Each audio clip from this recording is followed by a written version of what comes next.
Bonjour à toutes et à tous, j'espère que vous allez bien. Je me présente, je suis Hamouda Zainab. Aujourd'hui, j'ai le plaisir de vous présenter un exposé qui s'inscrit dans le cadre du module Gestes sanitaires d'urgence et de premier secours. Le thème que nous allons aborder concerne les pansements, donc un élément fondamental dans la prise en charge initiale des blessures. À travers cette présentation, nous allons mettre en évidence leur rôle, leur utilité ainsi que leur importance dans la prévention des complications et la protection des plaies.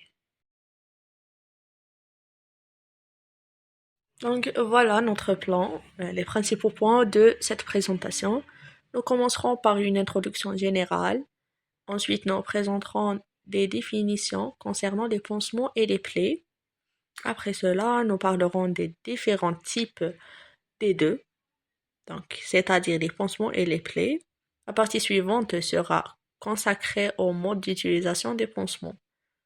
Ensuite, nous évoquerons les risques liés à leur utilisation et enfin nous conclure par une synthèse générale. Ce travail a pour objectif de définir de manière complète les notions de pansement et de plaie, de classifier les différents types de plaies et leurs caractéristiques, ainsi que de passer en revue les principaux types de pansements et leurs indications médicales.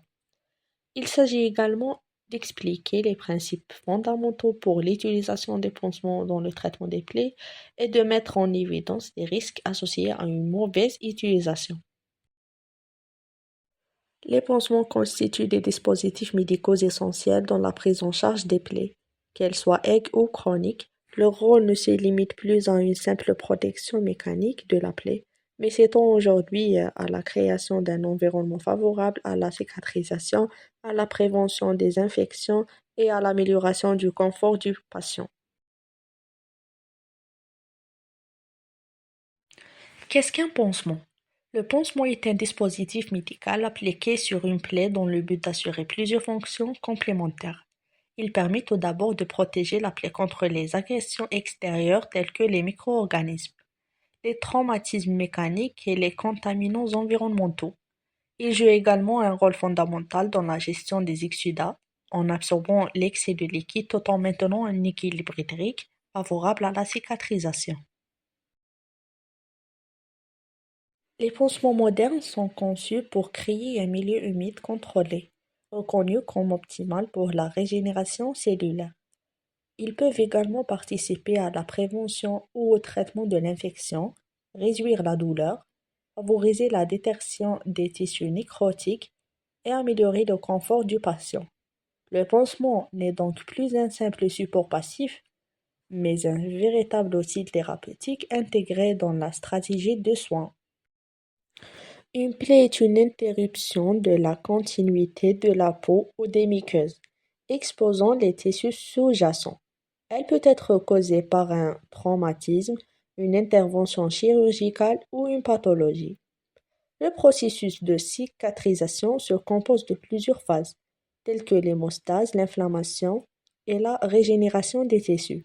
Selon son type et son évolution, une plaie peut guérir spontanément ou nécessiter un traitement prolongé, notamment si elle devait chronique ou infectée. Les types de plaies. 1. Selon la durée d'évolution, on a deux types, les plaies aiguës et les plaies chroniques. Donc, les plaies aiguës résultent d'un traumatisme récent tel qu'une coupure, une brûlure ou une plaie chirurgicale. Elle évolue normalement vers la cicatrisation en quelques semaines lorsque les conditions locales et générales sont favorables. Les plaies chroniques sont caractérisées par une absence de cicatrisation au-delà de 6 semaines. Elles sont souvent associées à des pathologies sous-jacentes comme l'insuffisance veineuse, le diabète ou l'immobilisation prolongée. Les escarres et les ulcères de jambes en sont des exemples fréquents. 2. Selon l'aspect de la plaie, on a des plaies propres, sans infection, des plaies fibrineuses avec des peaux jaunâtres, plaies nécrosées contenant des tissus morts, plaies infectées avec signes inflammatoires et écoulements purulents. 3. Selon la profondeur, plaies superficielles affectent uniquement l'épiderme, plaies profondes touchent le derme et parfois des tissus sous-jacents, plaies cavitaires, perte de substances importantes. Cas particulier des blessures traumatiques comprennent coupures, lacérations, écrasements, morsures et plaies par arme blanche, nécessitant une prise en charge rapide pour éviter infection et hémorragie. Type de pansement. On a des pansements secs, étanches, humides et tuiles. Donc, on a 4 types. Le pansement sec est constitué principalement de compresses de gaz stériles. Il est utilisé pour protéger la plaie et absorber une faible quantité d'exsudat. Toutefois, son adhérence potentielle à la plaie et la nécessité de changements récents peuvent limiter son intérêt dans certaines situations. Le pansement étanche. Le pansement étanche assure une barrière contre l'eau et les agents extérieurs.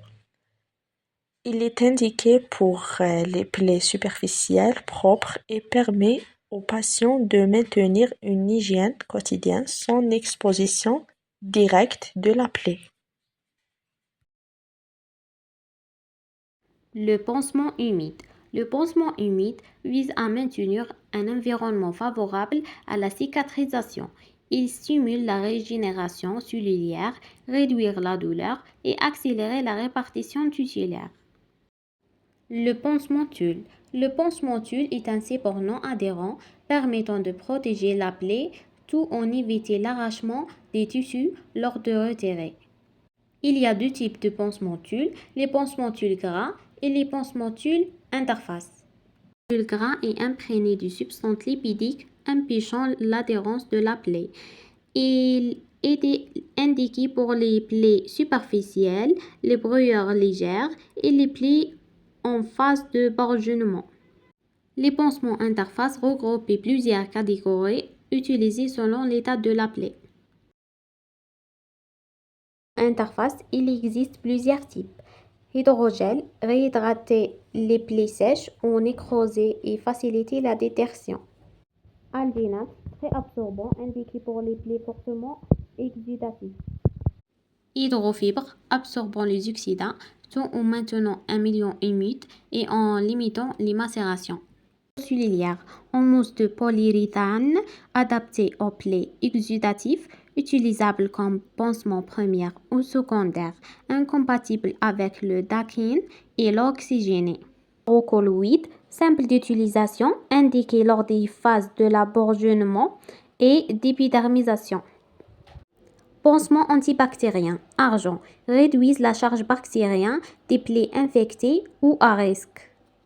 Pansement super absorbant, destiné aux plaies très exudatives afin de limiter la macération. Il y a d'autres pansements, comme les pansements au charbon, sont utilisés pour absorber les odeurs et les exudats, notamment dans les plaies infectées ou cancéreuses. Pansements alcoolisés ne devons pas être appliqués sur un plan ouvert. Ils sont utilisés pour leur effet anti-inflammatoire local après une contusion ou une entorse. Mode d'utilisation des pansements. L'utilisation correcte des pansements doit suivre des étapes précises. Se laver soigneusement les mains avant toute manipulation. Retirer délicatement l'ancien pansement pour éviter toute blessure supplémentaire.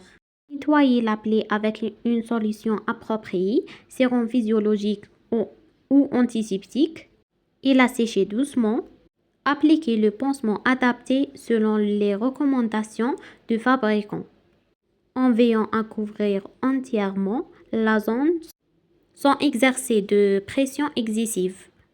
Fixer correctement le pansement et le renouveler en fonction de l'état de la plaie et du type de pansement. Risques liés à l'utilisation des pansements. Une mauvaise utilisation des pansements peut entraîner plusieurs risques, tels que la macération excessive, le retard de cicatrisation ou l'aggravation de la plaie.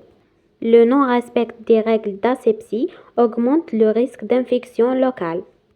Certains pansements peuvent aussi présenter des risques spécifiques, comme l'utilisation de produits incompatibles ou d'antiseptiques inappropriés qui peuvent altérer leur structure. Des réactions cutanées, telles que des irritations ou des allergies, peuvent aussi se produire chez certains patients. Il est donc crucial de respecter les indications, contre-indications et la fréquence de renouvellement des pansements pour minimiser ces risques. Conclusion, les pansements sont essentiels pour la gestion des plaies en assurant leur protection, le contrôle des exudats et la prévention des infections. Le choix du pansement dépendant du type de plaie, de son évolution et de risques infectieux. Les pansements modernes, adaptés à chaque besoin, favorisant une cicatrisation optimale et réduisent la complication. Une utilisation correcte, associée à des règles d'hygiène rigoureuses et clés pour une prise en charge efficace et rapide. Merci à tous.